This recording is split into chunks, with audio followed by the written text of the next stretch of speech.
ছোটোবেলাতেই আমরা পড়ে নিয়েছি ওল খেও না ধরবে গলা, যার জন্য ওল নিয়ে একটা নেগেটিভ থিঙ্কিং মাইন্ডে তো ছিলই। ভাবতাম ওলের মধ্যে সেরকম বিশেষ কোনো গুণাবলী নেই, ওল না খেলেও চলবে। But we are wrong bro. অন্যান্য শাকসবজির মতো ওলেও রয়েছে প্রচুর পরিমাণে গুণাবলী, যেগুলো সবই তোমাদের সাথে এক এক করে শেয়ার করব।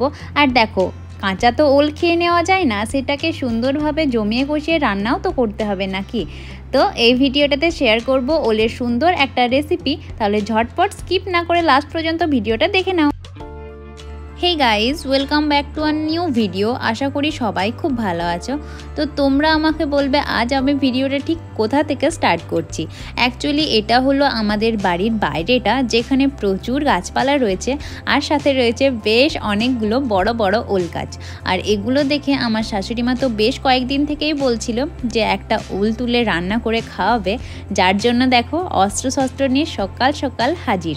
আর দেখো বেশ কয়েক ঘাতিতেই একটা বড় সাইজ ওল বেরিয়ে এলো। আর গাছটার সাইজটাও দেখো কতটা বড়, আর সাথে ওলটাও অনেকটা বড় হয়েছে। তো গাছটাকে তো ফার্স্টেই কেটে বাদ দিয়ে ওলটাই যে মাটিগুলো লেগেছিল সেগুলো ভালোভাবে ছাড়িয়ে নিতে হবে। তারপর এটাকে জল দিয়ে অনেক ভালোভাবে ধুয়ে নিতে হবে, যাতে ওলটার মধ্যে কোনো রকম মাটি না লেগে থাকে। আর তারপর এটাকে 5 থেকে 7 দিন কিন্তু কড়া রোদে রেখে দিতে হবে শুকিয়ে নেওয়ার জন্য। তারপরেই এটা রান্না করে খাওয়া যাবে, তার আগে কিন্তু একদম রান্না করে খাওয়া চলবে না। তো 5-7 দিন পর যেদিন তুমি ওলটাকে রান্না করবে, সেদিন ওলের এই খোসাটা ভালোভাবে ছুরি দিয়ে ছাড়িয়ে নিতে হবে। আর তারপর এটাকে বেশ বড় বড় সাইজ করে কেটে এটা কুকারে 1 থেকে 2টো সিটি দিয়ে দিতে হবে, যাতে ওলটা 80% কুক হয়ে যায়। আর এই রান্নাতে কিন্তু শুধু ওল না, ওলের সাথে আলুও ইউজ করব, তাতে টেস্টটা আরও বেশি ভালো হবে। এবার তোমাদের সাথে ওলের কিছু উপকারিতা শেয়ার করে নিই। ওলে রয়েছে ভিটামিন এ, ভিটামিন সি এবং অ্যান্টিঅক্সিডেন্ট, যা ক্যান্সার কোষের রোধ বিকাশ করে। তাছাড়াও ওলে রয়েছে প্রচুর পরিমাণে ফাইবার। যাদের ডায়াবেটিস রয়েছে তারা অবশ্যই ট্রাই করবে ওল খাওয়ার, কারণ ওল খেলে ইনসুলিন ও গ্লুকোজের মাত্রার ভারসাম্য ঠিকঠাক থাকে। আর ওল খেলে খিদেও নিয়ন্ত্রণে থাকে। এছাড়াও যাদের হাই ব্লাড প্রেশার রয়েছে তারাও চেষ্টা করবে ওল খাওয়ার, তাহলে তোমাদের হাই ব্লাড প্রেশার অনেকটা কন্ট্রোলে থাকবে। তাহলে তোমরা জানতেই পারলে ওলে কত গুণাগুণ রয়েছে। সো যারা ওল খাও না তারা এখন থেকে নিজেদের ফুড হ্যাবিটসের মধ্যে ওলটাকে ইনক্লুড করার চেষ্টা করো। আর এদিকে দেখো, তোমাদের সাথে বকবক করতে করতে ওলটা সেদ্ধও হয়ে গেছে, আর আমার শাশুড়িমা ওলটাকে এখন টুকরো টুকরো করে কেটেও নিচ্ছে।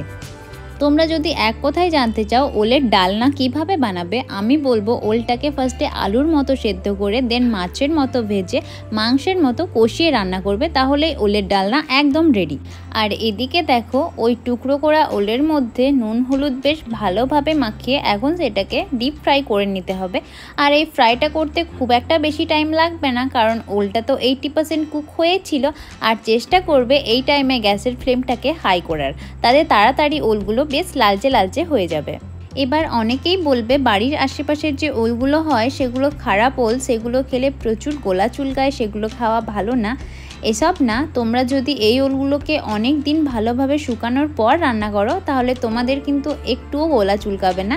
আর বাজারে যে ওলগুলো বিক্রি হয় সেগুলো তো এরকম গাছ থেকে তুলেই তারা বিক্রি করে, সেগুলো তো আর আকাশ থেকে পড়ে হয় না। তো অনেক বেশি লেকচার দিয়ে ফেললাম তোমাদেরকে, আবার আসছি রান্নার প্রসেসে। দেখো ওলগুলো বেশ ভালোভাবে লাল লাল করে ভাজা হয়ে গেছে। এবার ওই সেম প্রসেসে সেদ্ধ করা আলুর মধ্যে ভালোভাবে নুন হলুদ মাখিয়ে ওগুলোকেও ডিপ ফ্রাই করে নিতে হবে। আর এটা করতেও তো বেশিক্ষণ টাইম লাগবে না, কারণ ওলগুলোর মতো আলুগুলোও তো 80% কুক হয়েই ছিল। তো 4-5 মিনিট ডিপ ফ্রাই করলেও আলুগুলোও ওরকম লাল লাল হয়ে যাবে। এবার ওগুলোকে একটা প্লেটের মধ্যে তুলে এবার রান্নার প্রসেসে আসবো। আর এই রান্নাতে খুব একটা বেশি ইনগ্রিডিয়েন্টস লাগে না, মানে ঘরোয়া রান্নাতে যেসব লাগে ওইগুলোই সব লাগে, বাট তারপরেও টেস্টটা হয় জাস্ট অসাধারণ। তো দেখো, ওই ওল আর আলু ভাজার পর যে তেলটা বেঁচেছিল ওই তেলেই এবার দিয়ে দিল 5 ফোড়ন, শুকনো লঙ্কা আর তেজপাতা। তারপরে অ্যাড করবে পরিমাণ মতো পেঁয়াজ। এখানে 2টো পেঁয়াজ ইউজ করেছে। তোমরা চাইলে পেঁয়াজগুলোকে এভাবে স্লাইস করেও কেটে নিতে পারো, আবার চাইলে একদম কুচি কুচি করেও কেটে নিতে পারো। তো পেঁয়াজটাকে বেশ অনেকক্ষণ ধরে ফ্রাই করার পর পেঁয়াজটার কালারটা যখন একটু চেঞ্জ হয়ে আসবে তখন এর মধ্যে অ্যাড করতে হবে আদা রসুনের পেস্ট। আর এটাকে পেঁয়াজের সাথে ভালোভাবে মিশিয়ে তেলটাতে ভালোভাবে ফ্রাই করে নিতে হবে, যাতে আদা রসুনের স্মেলটা চলে যায়। যতক্ষণ না পর্যন্ত যায় ততক্ষণ পর্যন্ত এইভাবেই নেড়েচেড়ে ভেজে নিতে হবে। আর তারপর অ্যাড করতে হবে পরিমাণ মতো টমেটো। তোমরা চাইলে এখানে টমেটো পিউরিও ইউজ করতে পারো, সেক্ষেত্রে আরও বেশি ভালো গ্রেভি হবে। তো দেখো টমেটোটাকেও ভালোভাবে একটু নেড়েচেড়ে ভেজে নিতে হবে আর বেশ কিছুক্ষণের জন্য ঢেকে দিতে হবে, যাতে টমেটো আর পেঁয়াজ দুটোই খুব সুন্দরভাবে গলে যায়। তো 4-5 মিনিট ঢেকে রেখেই পেঁয়াজ টমেটোটা এত সুন্দরভাবে গলে গেছে। এবার ঢাকা সরিয়ে অ্যাড করতে হবে এক এক করে নুন, হলুদ, পরিমাণ মতো মশলা। আর এগুলো অ্যাড করার পর আবারও বেশ ভালোভাবে নেড়েচেড়ে ভেজে নিতে হবে। আর তারপর অ্যাড করতে হবে অল্প পরিমাণে সুগার। তোমরা চাইলে সুগারটাকে স্কিপ করতেও পারো, আবার কেউ যদি খাবারের মিষ্টি পছন্দ করো সেই চাইলে সুগারের কোয়ান্টিটিটা একটু বাড়িয়েও দিতে পারো, সেটা নিজেদের পছন্দের ওপর ডিপেন্ড করছে। তো দেখো সুগারটাও এবার বেশ ভালোভাবে গলে গেছে। এবার একটু পরিমাণ জল ইউজ করলাম, যাতে এই গ্রেভিটা কড়াইয়ের তলায় বসে না যায়। তো দেখো আবারও বেশ ভালোভাবে নেড়েচেড়ে নিচ্ছি, আর কি সুন্দর তেল ছেড়ে দিয়েছে, মানে আমাদের গ্রেভি একদম রেডি। এবার এর মধ্যে অ্যাড করতে হবে ভেজে রাখার ওল আর আলুগুলোকে, আর এটাকে হালকা হাতে বেশ কিছুক্ষণ কষিয়ে নিতে হবে, যাতে মশলাটা সব জায়গায় সমানভাবে ছড়িয়ে পড়ে। এমনিতেও এটাকে সেদ্ধ করার তো কোনো হ্যাপা নেই, যেহেতু এটাকে একবার বয়েল করা হয়েছে তারপর ভাজা হয়েছে, সো একদম ওয়েল কুকড হয়ে আছে। এটাকে শুধু একটু নেড়ে চেড়ে এর মধ্যে পরিমাণ মতো জল ইউজ করবে, আর তোমরা চেষ্টা করবে একটু গরম জল ইউজ করার।